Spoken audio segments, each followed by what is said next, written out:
Qui se souvient de ces compositrices de la fin du XVIIIe et du début du XIXe siècle? Julie Candeille, Florine Dezède ou Lucille Grétry? Et de toi, Sophie Gail? Pour Sophie Gail, il y a la disparition des mémoires, malgré le succès. Ça, c'est un phénomène qui frappe toutes les femmes artistes, toutes catégories confondues. L'histoire de l'art, l'histoire de la musique n'ont pas intégré les musiciennes, ou très peu. Donc on peut parler de mensonges par omission. On ne reflète pas les réalités. Toi, Sophie, tu as été la plus grande compositrice lyrique de ton époque. Elle a composé de nombreuses romances et elle est également connue pour quelques opéras comiques, dont Les Deux Jaloux. Elle est une exception. Et de toute façon, toutes les femmes qui composent des opéras vont rester des exceptions. 1775. Tu nais à Paris dans une famille de la noblesse. Ton père est chirurgien du roi Louis XVI. Ses parents sont très proches des artistes de l'époque et Sophie a une éducation soignée, musicale, intellectuelle de manière générale. Très vite, on repère ses talents musicaux. Il y a des témoignages qui montrent que dès l'enfance, elle était obsédée par la musique et notamment très tôt par la composition. La Révolution française bouleverse ta vie. Ta famille est ruinée et te marie à l'âge de 19 ans. Elle épouse, selon le souhait de ses parents, un homme de 20 ans son aîné, Jean-Baptiste Gail, dont elle choisira de divorcer, puisque le droit au divorce est institué par la Révolution française. Et donc elle devra chercher un moyen de subsistance et elle publiera et elle se produira comme interprète afin de gagner sa vie. Car tu es aussi chanteuse et pianiste. Tu pars en tournée dans la France napoléonienne et en Espagne, en Angleterre, en Italie, en Allemagne. Tu es très indépendante. On est encore dans cette époque où les femmes, surtout dans son milieu, sont très libres. Beaucoup de témoignages montrent qu'elle avait une merveilleuse conversation, elle fascinait par son intelligence, par son humour. Et en fait, elle s'est retrouvée avec des hommes à ses pieds, parmi les plus grands savants de l'époque.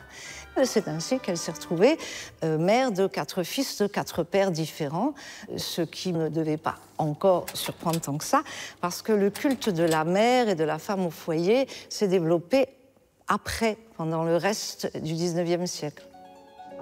Ton goût de l'amour se retrouve dans tes romances, ces chansons populaires de l'époque qui te rendent célèbre. Et je crois que moi, celle qui me touche beaucoup, c'est N'est-ce pas d'elle. Alors ça donne...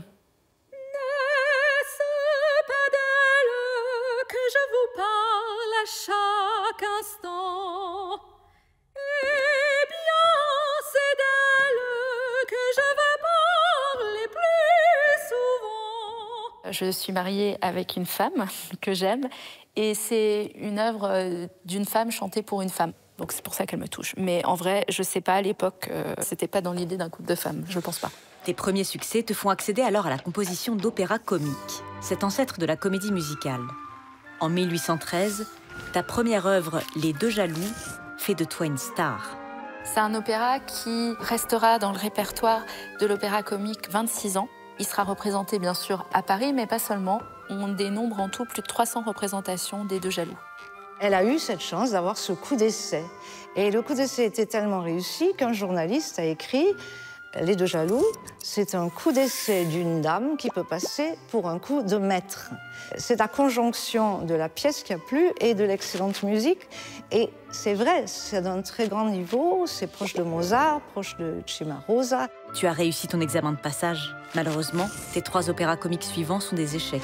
Et puis, en 1818, elle renoue avec le succès, avec La Sérénade, qu'elle aurait composée en partie avec le compositeur, chanteur espagnol Manuel Garcia. Là, on va trouver des réactions extrêmement misogynes et sexistes. On a accusé Sophie Gail d'avoir composé les passages faibles de l'ouvrage, et puis tout ce qui était bon, c'était Manuel Garcia. C'est un opéra comique qui choquera pas mal le public assez bourgeois. C'est un opéra qui remet vraiment en cause les mariages arrangés, construits uniquement sur des considérations financières, familiales, et non sur le bonheur des 2 époux. 1819, tu meurs à 43 ans. Et malgré ta grande renommée, tu tombes peu à peu dans l'oubli. L'histoire de la musique et après la musicologie, à partir de 1900, va dédaigner Sophie Gail parce qu'elle est une femme, mais aussi parce qu'elle a été active à une espèce de période maudite de la musique française, on pourrait dire. L'opéra comique est passé de mode. Donc le fait qu'elle se soit exprimée dans l'opéra comique était un handicap. Et ensuite, elle a été célèbre pour ses romances Et c'est la même chose, la romance est considérée comme un genre extrêmement mineur et très peu de romances sont restées dans le matrimoine musical. Laisse pas d'elle que je veux parler à chaque instant.